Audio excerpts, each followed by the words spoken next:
Good day, dear colleagues. I'm Tleubekova, an English language teacher at Nazarbayev Intellectual Schools of Physics and Mathematics in Shıмкent.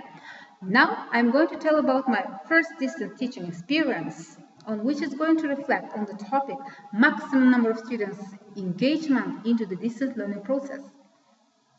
As we know, all pedagogical staff of NIS deliver their lessons mainly on online basis through Teams platform. It must be confessed that the majority of students excuses if they are late for the lessons or if they couldn't submit their assignments on time.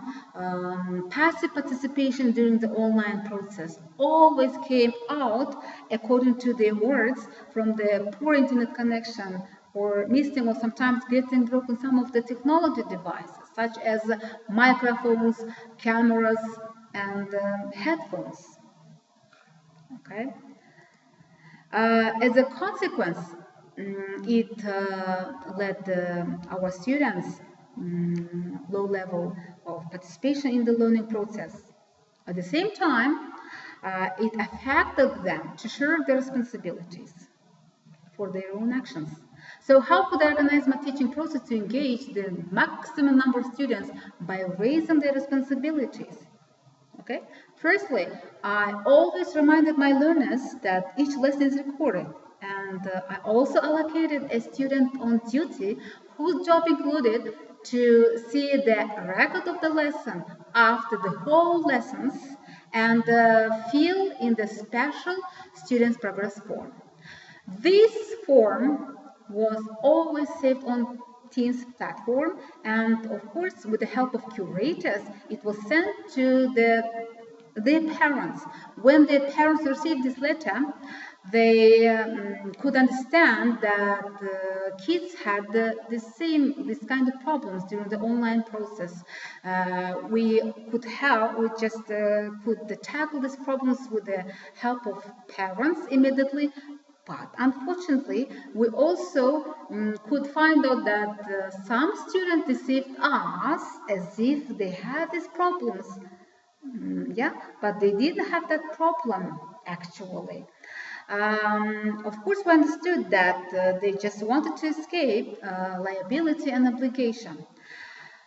And then I tried to keep my learners awake during the online lessons. Okay, to cope with this process very well, we have to know our learners' names very well by heart.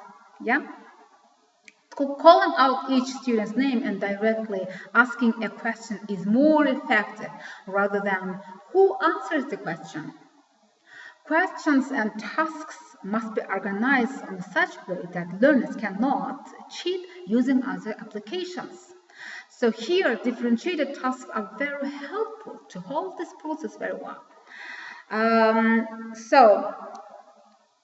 This kind of process also helps our learners to immerse themselves into the specific tasks during the lesson. I also realized that giving individual feedback to the submitted tasks with the specific rubrics was the main key reasons to understand their strengths and weaknesses. As we know that majority of learners prefer attention and support from the teacher's side, when a student sees teacher's intention and effort to help them, they may aware of their mistakes from the individual feedback, and they start to get rid of them as quick as possible. Let's just tell about speaking tasks individual feedback to the kids. Okay. They sent me the audio answers to the questions, and I received that and again sent to them just to compare the answers with the rubrics, okay, themselves. Then I just sent my own audio feedback to them, they just to know their progress and mistakes.